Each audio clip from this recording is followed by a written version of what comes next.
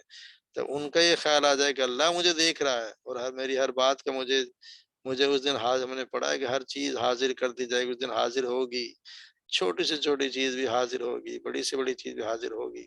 تو انسان کے ذہن میں جب یہ بات آ جائے گی تو وہ پھر بچتا رہے گا، پھر وہ کسی حال میں بھی گناہ نہیں کرے گا جانتے بوجھتے۔ پھر یہاں سے یتیموں کے جو مسائل اس کے بارے میں ان کے سوال شروع ہو گئے، ان کے مسائل اور ان کا حل۔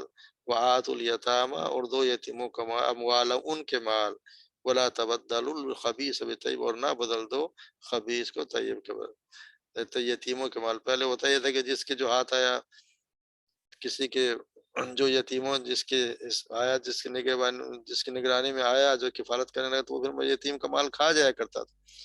تو یہاں اور جو یہ متبدل ہوگا خبیث کا اور اپنے خبیث سے طیب، یعنی کہ برا تمہارا ایک مال ایک چیز خراب ہے اور یتیم کی مال اچھی ہے، تو اپنی چیز کو اس کے مال یہ نہ لگے، اچھی چیز کو تم لے لو اور اس کو خبیث کو اس میں جانے، خبیث یہاں کہا گیا ہے بری چیز کو، یعنی یہ خبیث یعنی اس کو اتنی تسبیح دی گئی کہ تم بدل دو تو خبیث ہو جائے گی، حالانکہ وہ پاک ہے، حلال ہے، مگر اگر تم نے اس کو بدل دیا اس کے اچھے مال سے تو وہ پھر خبیث ہو گئی۔ اس کا مال طیب ہے، یتیم کا مال اچھا ہے، تو اپنے اس کو برے مال سے بالکل بھی نہیں بدلنا چاہیے۔ یہ نہیں کہ جو اسے کوئی اچھی چیز لے لی اس کی جگہ ردی چیز رکھ دی۔ ولا تا اور یہ پھر بتایا ولا تاکلوا اموالهم الا اموالکم اور نہ تم کھاؤ ان کے مال اپنے مال ہو، یعنی کہ اپنے مال کے بدلے ان کے مال نہ کھاؤ۔ یہ نہ ہو کہ جو ان کے مال تم نے اپنے مال میں شامل کر لیا اور ان کے مال بھی کھا لیے۔ انہ کان حوبا کبیرہ اور یہ بے شک یہ حوبن گناہ ہے، کبیرہ بہت بڑا، یہ بہت بڑا گناہ ہے کہ جو پھر کیونکہ ہم نے پڑھا ہے سورہ، یا ہم آگے پڑھیں گے کہ بے شک یتیموں کا مال ظلم سے کھاتے ہیں، وہ کیا کرتے ہیں، وہ اپنے پیٹ آگ سے بھرتے ہیں۔ یتیم کا مال ظلم کھا جاتا ہے، ناجائز طریقے سے کھاتا ہے اپنے مال، تو اپنے پیٹ آگ سے بھر رہے ہوتے ہیں۔ آپ صلی اللہ علیہ وسلم فرمایا 7 مہلک امور سے اجتناب کرو، یعنی بچو، اللہ تعالیٰ کے ساتھ شرک نہ کرو، اللہ تعالیٰ کی شرک نہیں کرنا چاہیے، اس سے بچو، جادو ٹونا کرنا اس سے بچو، بلا جرم کسی کو قتل کرنا یہ بھی ان امور میں شامل ہے، اور سود کھانا، یتیم کا مال ہڑپ کر جانا، یتیم کا مال کھا جانا، اور میدان جنگ سے پیٹ پھیر کر بھاگ جانا، اور پاک دامن عورتوں پر تہمت لگانا۔ یہ 7 ایسے کام ہیں جن سے آپ صلی اللہ علیہ وسلم نے بچنے کی کہا کہ بچہ ان کاموں سے بچو، یہ گناہ کبیرہ ہے۔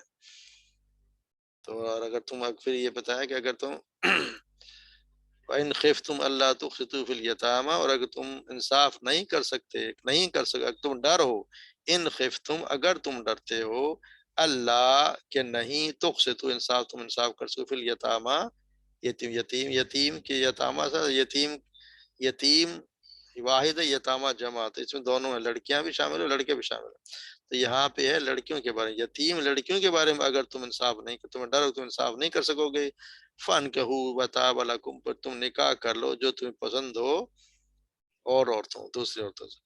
ہوتا یہ تھا کہ پہلے جس کی کفالت میں کوئی یتیم لڑکی ہوتی تھی اور وہ اسے پسند بھی کرتا تھا، اس کی سے وہ زبردستی نکاح کر لیتا تھا، اور اس کا مال پھر اس کو وہ چیز دیتا ہے جتنا اس کو دینا چاہیے، جتنا حق مہر یعنی اسے کوئی اور دیتا اتنا وہ اسے دیتا نہیں تھا، اور پھر اسے نکاح بھی کر لیتا، اپنی مرضی سے نکاح کر لیا اور اس کو اس کا حق بھی نہ دیا۔ اس چیز سے منع کیا گیا ہے کہ ان کو یتیم لڑکیوں سے نکاح نہ کرو، اگر تمہیں شادی کرنی ہے تو پھر جو تمہیں پسند ہو دوسری عورتوں سے، دو دو تین تین چار چار اور عورتوں سے شادی کر لو، مگر ان کے ساتھ ظلم کے ساتھ نکاح نہ کریں۔ اس کے عائشہ صدیقہ سے پوچھا گیا تو آپ نے فرمایا کہ ان خفتم اللہ تقسطوا فی الیتامى کے بارے میں پوچھا گیا، تو آپ نے فرمایا، پوچھنے والے عروہ بن زبیر تھے، تو آپ نے فرمایا بھانجے، یہ اس یتیم بچی کے متعلق جو اپنے ولی کے پرورش پاتی ہو اور اس کے مال میں شریک ہو، یعنی ترکے کے روح سے اس کا حصہ ہو، اب اس کا ولی اس کے اعمال اور جمال کو پسند کرتا ہے اور اس سے نکاح کا خواہ ہے، اس کے مہر میں انصاف کیے بغیر کہ اتنا مہر دے جتنا کوئی دوسرا شخص دیتا ہے، کہ دوسرا دیتا ہے اتنا مہر نہیں دیتا، یعنی چنانچہ پھر اللہ تعالیٰ نے اس آیت کے لوگوں کو روک دیا کہ ان سے نکاح کریں، سوائے صورت میں کہ وہ ان سے انصاف کریں اور دستور کے مطابق پورا حق مہر دیں، پھر حکم دیا ہے کہ ان کی اس صورت میں ان کے سوا دوسری عورتوں سے جو انہیں پسند ہو نکاح کر لیں، یعنی ان عورتوں سے تم نکاح صرف اسی یتیم بچیوں سے شادی کرو گے جب تم ان کے ساتھ انصاف کرو، اور اگر تم ان کے ساتھ انصاف نہیں کرتے تو پھر اور عورتیں اللہ نے کہا تو دوسری عورتوں سے نکاح کر لو، دو دو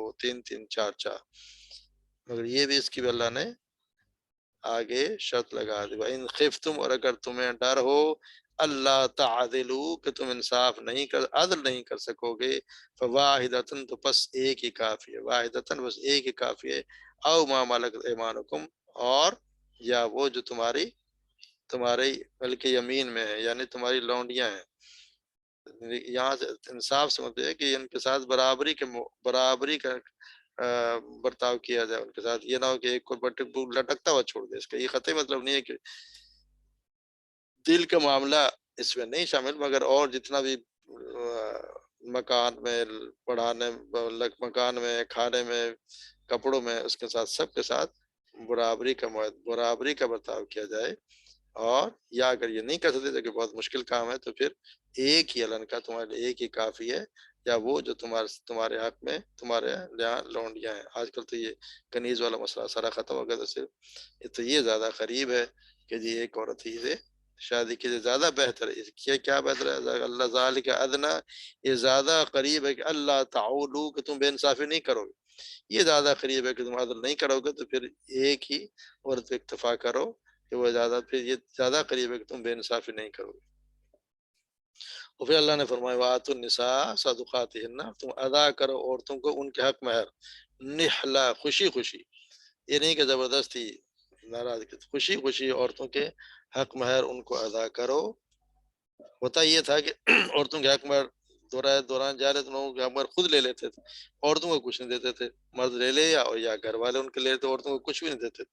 اسی طرح اللہ تعالیٰ نے یا حکم دیا کہ شادی کو عورتوں کا حق مہر ضرور متعین کیا جائے اور ان کا حق مہر انہیں ضرور دیں، اور پھر یہ بتایا کہ فَإِن طِبْنَ لَكُمْ، پھر اگر وہ خوشی سے چھوڑ دیں، اگر وہ خوشی سے چھوڑ دیں تمہارے لیے کچھ اس میں سے، اگر حق مہر میں کچھ بھی چھوڑ دیں خوشی سے، نفسن اپنے جی سے، فَكُلُوا پھر تم کھاؤ اسے، ہنی مریا پھر تم اس کو خوشی سے مزے سے کھا سکتے ہو، اور شرط یہ ہے کہ اگر وہ خوشی سے چھوڑیں، زبردستی نہیں، اور یہ وہاں پہ ضروری ہے، حق مہر دینا ضروری ہے، اور دیں بھی کتنا، آپ سیدہ عائشہ صدیقہ سے پوچھا گیا کہ آپ صلی اللہ علیہ وسلم رسول اللہ صلی اللہ علیہ وسلم کی ازواج متعلق حق مہر کیا تھا، تو آپ نے فرمایا 12 اوقیہ اور 1 نش، یعنی کہ یہ تقریباً بنتے ہیں 500 درہم، اس زمانے کے لیے 500 سونے کے سکے. ہمارے یہاں وہ نام لے کے کہ شرعی مہر 32 روپے اور 500 روپے، ایسا نہیں ہے. مہر جتنا بھی اس کی گنجائش کے مطابق، جس کی دولہا صاحب جس جو شادی کر رہا ہے اس کی گنجائش کے مطابق حق مہر مقرر کیا جانا چاہیے. عورت کی حیثیت سے اسے پتہ چلتا ہے کہ اس کو کتنی اہمیت دی جا رہی ہے.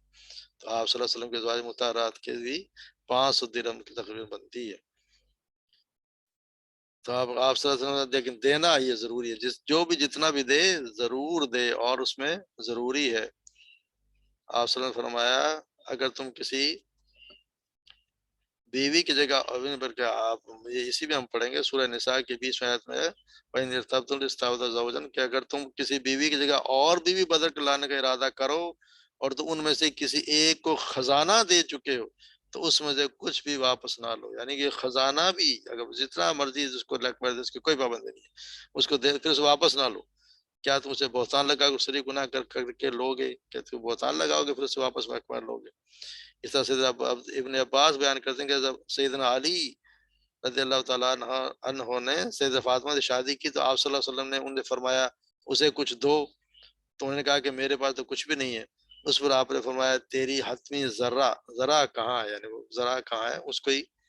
پھر انہوں نے ہم نے سنا ہوا کہ جی وہ اپنے ذرا جو ہے وہ گروی رکھی اور اس کے بدلے میں جو ملا اس کو حق مہر دیا گیا. اس طرح آپ صلی اللہ علیہ وسلم نے ایک آدمی سے فرمایا نکاح کر خواہ لوہے کی انگوٹھی ہی دے کر، یعنی حق مہر دینا لازمی ہے، دینا چاہیے. اس کے بعد اگر عورت خوشی چھوڑ دے تو پھر مزے سے کھاؤ، اگر وہ خوشی سے، زبردستی نہیں. یہ نہیں کہ زبردستی کرایا جائے.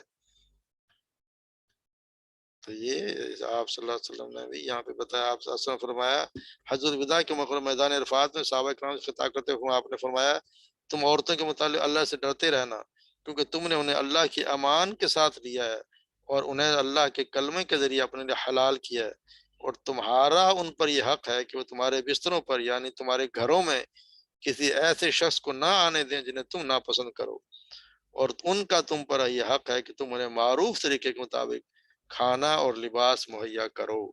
یعنی مرد کی ذمہ داری ہے اس کی رہائش، اس کا کھانا، اس کا لباس، یہ مرد کی ذمہ داری ہے. اور عورت کی ذمہ داری ہے کہ وہ اس کی غیر موجودگی میں، اس کی موجودگی میں اس کے گھر کی حفاظت کرے، اس کے نفس کی حفاظت کی جائے. اللہ تبارک و تعالیٰ ہمیں صحیح طور پر سمجھنے کی توفیق دے، سمجھ عطا فرمائے.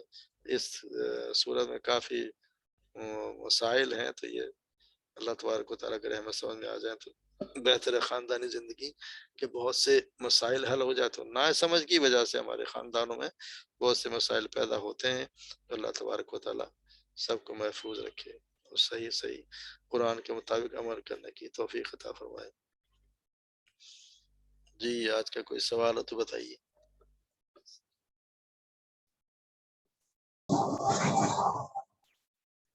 جی شگفتہ.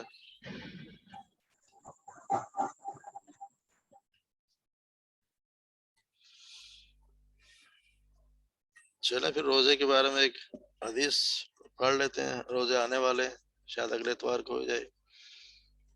سیدنا ابو ہریرہ رضی اللہ تعالیٰ سے روایت ہے کہ آپ صلی اللہ علیہ وسلم نے فرمایا روزہ جہنم سے ڈھال ہے. جہنم سے یعنی روزہ ایک ڈھال ہے، لہذا روزہ دار کو چاہیے کہ نہ تو وہ فحش کلامی کرے اور نہ ہی جاہلوں جیسا کام کرے. اگر کوئی شخص اس سے لڑے یا اسے گالی دے تو اس کو 2 مرتبہ کہہ دے کہ میں روزے سے ہوں. اس ذات کی قسم جس کے ہاتھ میں میری جان ہے، روزہ دار کے منہ کی مہک اللہ کے نزدیک کستوری کی خوشبو سے زیادہ بہتر ہے. اللہ کا ارشاد ہے کہ روزہ دار اپنا کھانا پینا اور اپنی خواہش میرے لیے چھوڑتا ہے، لہذا روزہ میرے ہی لیے ہے اور میں ہی اس کا بدلہ دوں گا، اور ہر نیکی کا ثواب 10 گنا ہے. یعنی ہر نیکی کا ثواب اللہ تبارک و تعالیٰ کے 10 گنا ہے، مگر روزے کے لیے اللہ تبارک و تعالیٰ کہ یہ میرے لیے، اس میں کوئی اس میں دکھاوا نہیں، کوئی ریاکاری نہیں ہے. جس نے روزہ رکھا ہے وہ اللہ ہی کے لیے رکھا ہے. حالانکہ غیر مجھے کوئی بھی اسے نہ دیکھ رہا اس کے باوجود بھی ہم اکیلا انسان گھر میں ہوتا ہے، فریج بھی ہے، سب کچھ ہے کھانے کے لیے، مگر نہ وہ کھاتا ہے نہ پیتا ہے. تو یہ صرف اللہ کی ذات کے لیے روزہ رکھتا ہے. اللہ تعالیٰ کہتا ہے اس نے میرے لیے روزہ رکھا ہے تو اس کا اجر بھی میں دوں گا. یہ ایک مطلب ہے بلکہ اس کا اجر میں ہوں، اور اللہ اپنے شان کے مطابق اس کا اجر دے گا. ہر نیکی کا بدلہ 10 گنا ہے، اللہ چاہے تو اس کو 700 گنا تک بھی بڑھا دیتا ہے.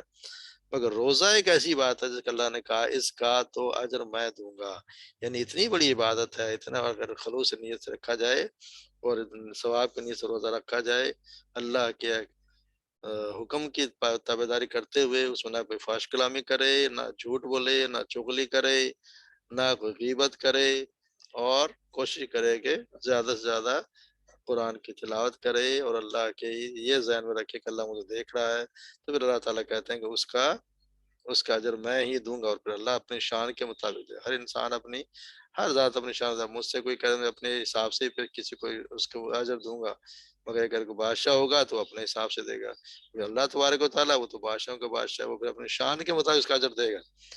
اور اس کا اجر کیا ہے؟ اس کا اجر ہے جنت ہی ہے، روزہ دار اللہ، اور وہ بھی ایک خاص دروازے سے جو ہم پڑھیں گے، باب الریان سے جنت میں جو وہ لوگ جائیں گے جنہوں نے روزہ رکھا ہوگا۔ اللہ تبارک و تعالیٰ ہم سب کو روزہ رکھنے کی ہمت دے اور توفیق عطا فرمائے۔ تو یہی ٹائم ہوا کرے گا رمضان تک، تو کیوں تو انشاءاللہ 8:15 بجے عشاء کی نماز شروع ہوگی، 7:30 بجے شروع کریں گے، بس یہ 35 منٹ کی 30-35 منٹ کی کلاس ہوگی انشاءاللہ، اللہ تعالیٰ قبول فرمائے۔ جی عظمیٰ فرخ۔ سر یہ 4th لائن میں دیکھیں صدقات ہننا، تو اس میں دیکھیں نہلا، تبنا اور مریم، تینوں کا ایک ہی مطلب ہے، خوشی سے، اس کا بھی خوشی سے، اور مریم۔ وہ تو ٹھیک ہے نا، خوشی سے، مزے سے، بہت سے الفاظ، ایک ایک الفاظ کے بہت سے، عربی میں تو بہت سے ایک ایک لفظ کے بہت سے معنی ہوتے ہیں، الگ الگ ہیں۔ عربی کے بہت ذخیرہ ہے، ایک خوشی کے لیے یہ لفظ استعمال ہوتا ہے ان کے، اگر آپ ڈیٹیل میں جائیں تو ان کا مطلب کچھ اور بھی نکلتا ہو، اور زیادہ مطلب بھی نکلتے ہوں یقیناً، ہم جو پڑھ رہے ہیں وہ یہ کہ خوشی خوشی دے، یہ بھی خوشی سے، یہ بھی خوشی ہوتی بنا جو تمہیں یہاں بھی پسند ہے، اصل میں وَإِن تُبْنَ لَكُمْ عَنْ شَيْءٍ مِّنْهُ، اور جو تمہیں خوشی سے چھوڑ دیں، یعنی اس میں سے وہ خوشی سے دیں یا خوشی سے چھوڑ دیں تمہارے لیے، یہ جو ہے تبنا عربی میں جی شیر، جو شیر ہوتا ہے نا ہمارے تمتان میں تو شیر کہہ دیا، مگر عربی میں اس کے لیے 600 الفاظ ہیں، مطلب سب کا شیر ہے، مطلب کس حالت میں ہے، کس شکل میں ہے، کس طرح کھڑا ہے، کس طرح، ہر چیز کا الگ الگ ہے، ہو سکتا ہے ان کے اور زیادہ معنی بھی تفصیل میں اور بھی ہوں گے، اور یہاں جو ہم پڑھ رہے ہیں وہ اسی طرح ہے۔ دو لائنوں میں ایک ہی مطلب آ رہا تھا، تو اس لیے میں پوچھ لیا۔ جی جی ایسا ہی۔ سبحانک اللہم و بحمدک، اشہد ان لا الہ الا انت، استغفرک و اتوب الیک۔ السلام علیکم و رحمۃ اللہ وبرکاتہ۔